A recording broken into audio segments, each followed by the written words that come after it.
साधु महाराज और उनका शिक्षक एक भावनात्मक और दुखद कहानी गुरु व दीपक है जो शिष्य के अंधकार को हर लेता है, लेकिन कभी कभी वही दीपक बुझ जाता है और शिष्य हमेशा के लिए अधूरा रह जाता है।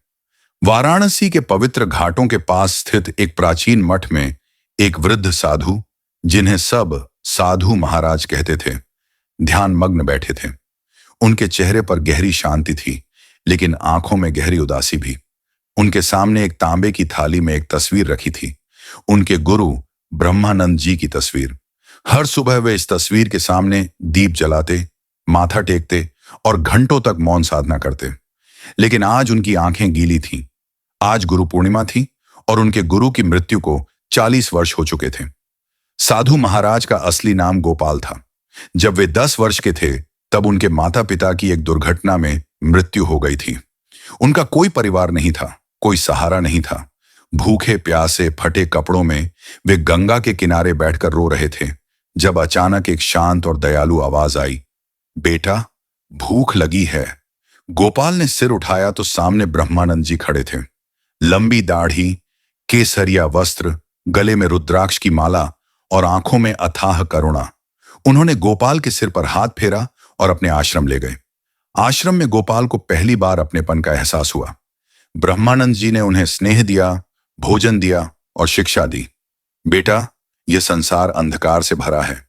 ज्ञान ही वह दीपक है जो इसे रोशन करता है। गोपाल ने संस्कृत, वेद, उपनिषद, योग और ध्यान सीखा, लेकिन ब्रह्मानंद जी उन्हें सिर्फ ग्रंथों का ज्ञान नहीं देते थे, बल्कि जीवन की गहरी सीख भी सिखाते थे।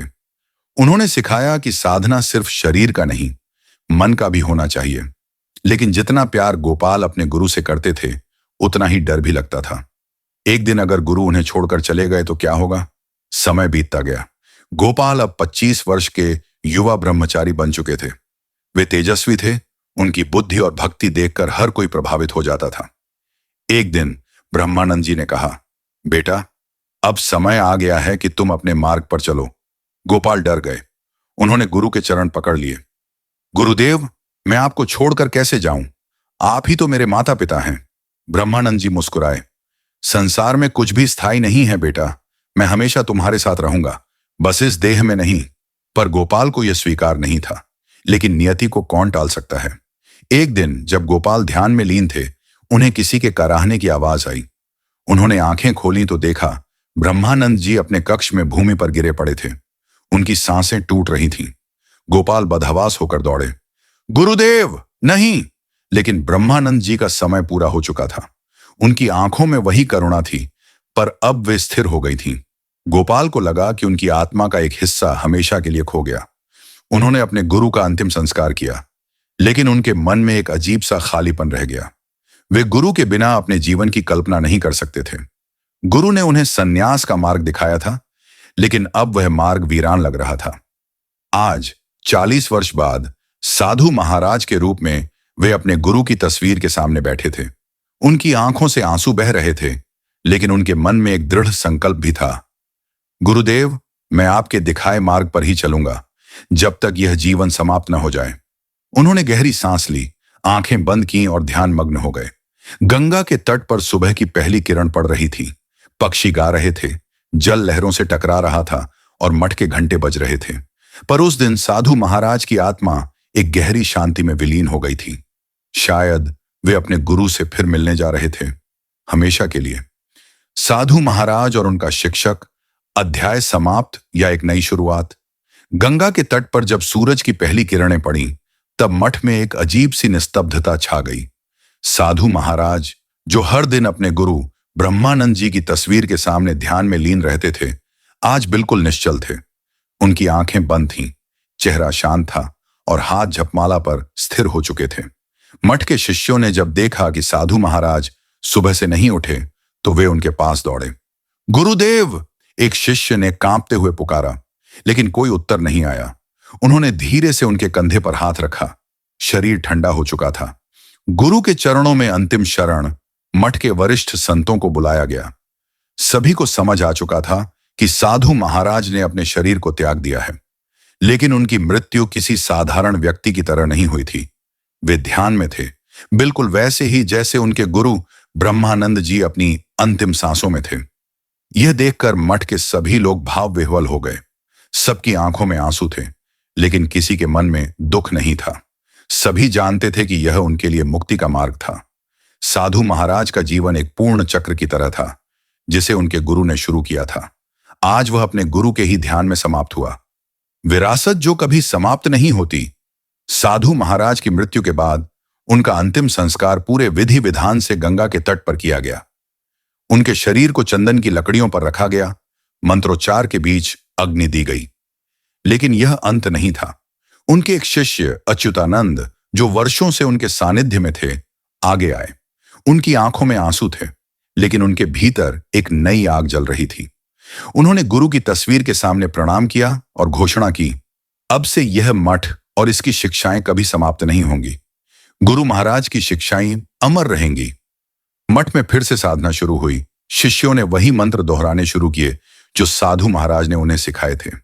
गंगा बह रही थी, समय आगे बढ़ रहा था, लेकिन एक चीज अटल थी। गुरु और साधु महाराज और उनका शिक्षक, पुनर्जन्म या नियति। गंगा किनारे बसे मठ में अब भी वही पवित्रता थी, वही घंटों की ध्वनि, वही मंत्रों का उच्चारण। लेकिन समय के साथ सब बदल चुका था।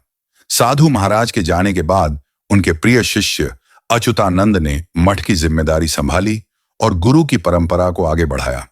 लेकिन एक दिन मठ के द्वार पर एक 12 वर्षीय बालक आया। उसकी आंखों में एक अजीब सी गहराई थी, मानो उसने कोई पुराना रहस्य अपने भीतर समेट रखा हो। वह भीतर आया, बिना कुछ कहे गुरु की तस्वीर के सामने बैठ गया और ध्यान मग्न हो गया। मठ के अन्य शिष्यों ने जब यह देखा तो हैरानी हुई। अच्युतानंद उस बालक के पास गए और पूछा, बेटा, कौन हो तुम? बालक ने आंखें खोली, मुस्कुराया और कहा, गुरुदेव, मैं आ गया। अच्युतानंद चौंक गए। यह वाक्य कुछ जाना पहचाना सा लगा। तुम्हें किससे मिलना है? उन्होंने पूछा। बालक ने साधु महाराज की तस्वीर की ओर देखा और धीरे से बोला, गुरुजी से। उन्होंने मुझे बुलाया था। क्या यह पुनर्जन्म था? मठ के सभी संत इस घटना को देख रहे थे। यह कोई सामान्य बालक नहीं लग रहा था। उसकी बातों में एक गहरी अनुभूति थी। उसकी आंखों में वही तेज था जो साधु महाराज की आंखों में हुआ करता था। अच्युतानंद ने बालक से कहा, आओ, तुम्हें गुरु की शिक्षाएं दूं।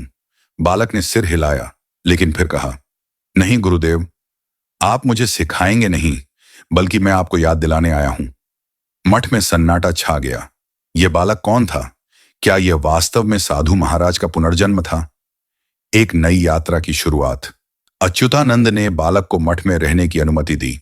समय बीता और उसने वही ज्ञान अर्जित करना शुरू किया जो साधु महाराज ने अपने गुरु ब्रह्मानंद जी से सीखा था। उसकी बुद्धि असाधारण थी, उसकी साधना गहरी थी। धीरे धीरे मठ के सभी संतों को यह एहसास होने लगा कि यह कोई साधारण बालक नहीं था। यह साधु महाराज की आत्मा थी जो पुनः जन्म लेकर अपनी अधूरी यात्रा पूरी करने आई थी।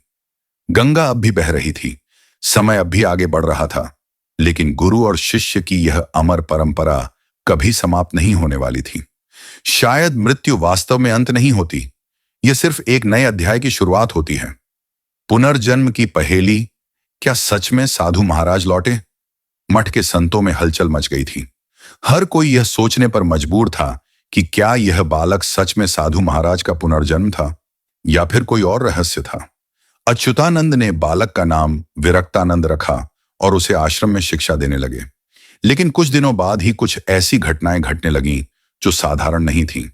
अतीत के रहस्यों की परछाइयां। एक दिन सुबह के समय जब आश्रम के शिष्य गंगा में स्नान कर रहे थे, तभी विरक्तानंद अचानक अपने कमरे से बाहर निकले और तेजी से मठ के पिछले हिस्से की ओर बढ़े। अच्युतानंद और बाकी संत उन्हें रोकने के लिए दौड़े, लेकिन बालक बिना रुके चलते गए। आखिरकार वे एक पुराने पीपल के पेड़ के पास आकर ठहर गए और जमीन पर हाथ रख दिया। यहीं पर उन्हें दफन किया गया था, विरक्तानंद ने अचानक कहा। सबके रोंगटे खड़े हो गए। किसे? अच्युतानंद ने कांपते हुए पूछा। गुरु ब्रह्मानंद जी को, जिन्होंने मुझे भी वहीं समाधि दी थी। अच्युतानंद को मानो झटका लगा। यह बात केवल मठ के कुछ वरिष्ठ संत ही जानते थे कि उनके गुरु ब्रह्मानंद जी की अस्थियां इसी स्थान पर समाधि में रखी गई थीं। तो फिर यह बालक कैसे जानता था? भूतकाल की परछाइयां, या पुनर्जन्म का सत्य। अब तक संदेह था कि यह बालक साधु महाराज का पुनर्जन्म हो सकता है, लेकिन इस घटना ने सभी को झकझोर दिया। कुछ दिनों बाद विरक्तानंद ने एक और चौंकाने वाली बात कही। मठ के पुराने कमरे में जो तांबे का संदूक है, उसमें मेरे गुरु का एक गुप्त ग्रंथ रखा हुआ है। यह सुनकर अच्युतानंद समेत सभी संत हैरान रह गए। वह संदूक सालों से बंद पड़ा था और किसी को यह याद भी नहीं था कि उसमें क्या था। लेकिन जब संदूक खोला गया तो सच में उसमें वही प्राचीन ग्रंथ मिला जो केवल साधु महाराज ही जानते थे। अब कोई संदेह नहीं रह गया था। यह कोई साधारण बालक नहीं था। यह वही आत्मा थी जो समय के चक्र में घूमकर वापस आई थी। क्या नियति का चक्र वास्तव में लौटता है? अब सवाल यह था, क्या विरक्तानंद अपनी पिछली जिंदगी को पूरी तरह याद रख पाएंगे? क्या वे अपने अधूरे कार्य को पूरा करेंगे, या फिर नियति उन्हें एक नई राह पर ले जाएगी?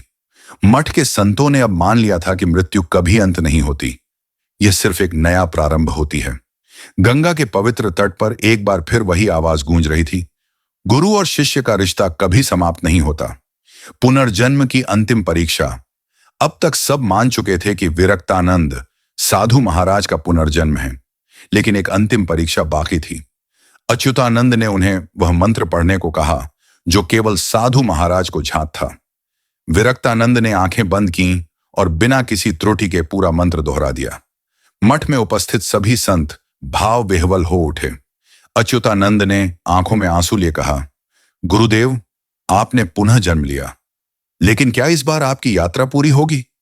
विरक्तानंद मुस्कुराए और बोले, इस बार मैं तब तक नहीं जाऊंगा जब तक अपना अधूरा ज्ञान पूर्ण न कर लूं।